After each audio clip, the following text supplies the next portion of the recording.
Hello everybody! I hope you're having a wonderful day. My name is Dr. Daniel Page, but you can just call me Dan or Daniel. So I'm going to be continuing into the next part of the Big-Oh Bootcamp series, where I'll be talking about properties of Big-Oh. So up to this point, we've seen plenty of examples and different properties that different complexity functions have with respect to Big-Oh.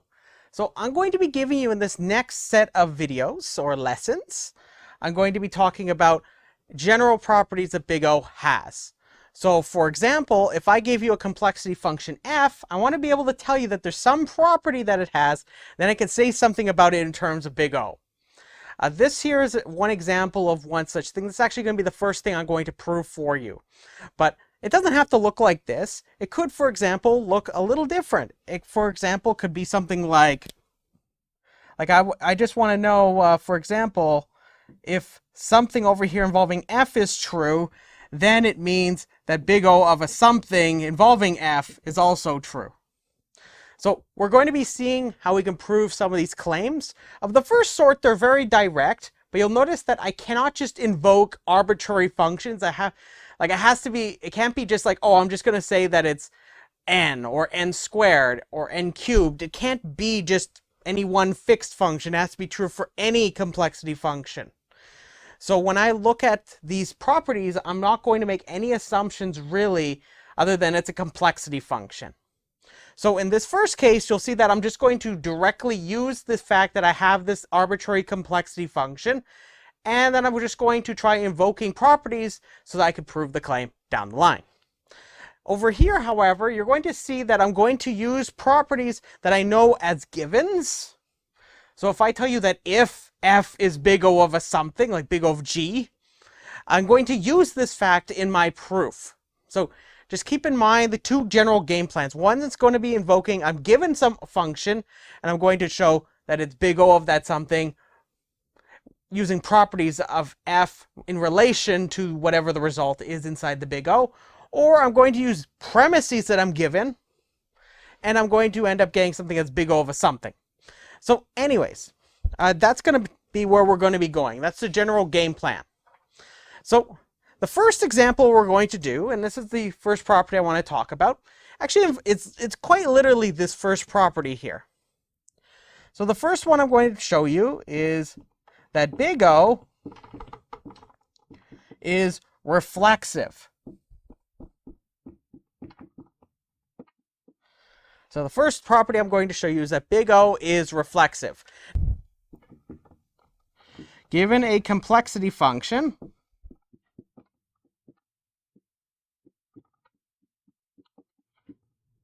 f, all we're going to do is we're going to prove that f is Big-Oh of f. That's what the reflexive property is for Big-Oh. So I'm just saying that you basically get Big-Oh for free. So this is going to be something that'll look a lot more like the earliest examples I've done with you. So we're going to do that now. Now, the big thing I want you to notice is that a lot of the things I'm going to do here with you are very much going to be like if I gave you blueprints of things I've done previously with you in other examples.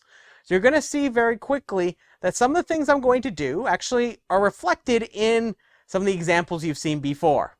And I'll be also showing you some applications of some of these properties down the line. So let's do the proof for this. So what we're going to do is we're going to prove that f is Big-Oh of f.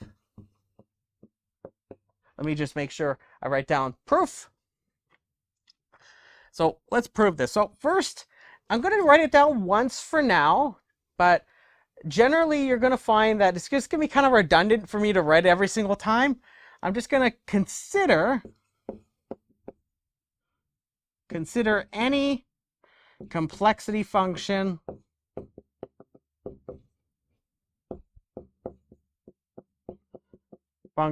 f. So first I'm just going to consider any arbitrary complexity function. Then what am I going to do? I'm going to write down my game plan, what I'm going to do. Then to prove the claim,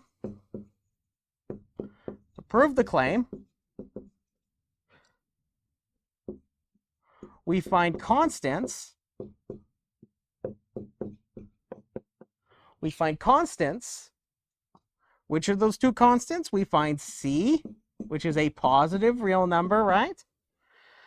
And N0, which is a positive integer, right? So that for all n greater or equal to N0, the following has to be true, right? F of n is less than or equal to C times F of n. So, do you see what the game plan is? This is actually very similar to what I did in one of my very first examples I did with you. So, what I'm going to do is I'm just going to try to make the left-hand side look like the right-hand side. Now, this is really easy. Do you see what I should pick for C? And then I can establish what N0 is.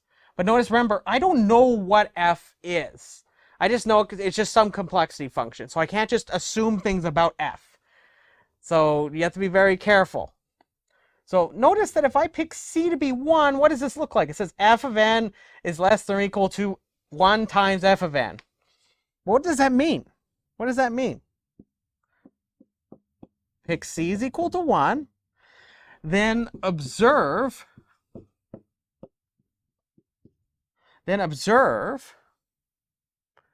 both sides of the inequality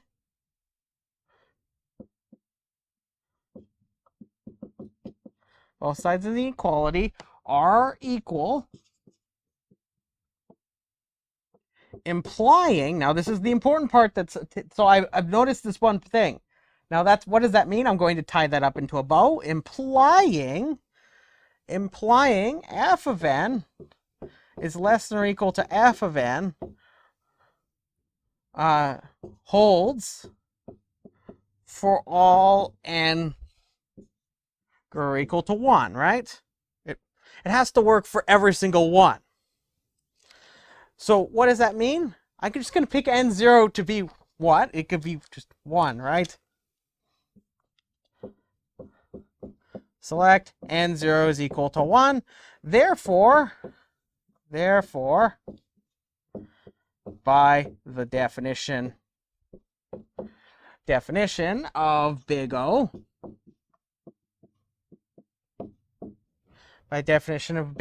F is big O of F. And we're done. We've finished up the proof. Anyways, with that being said, I want to say thank you very much and have yourself a beautiful day. I'll see you later.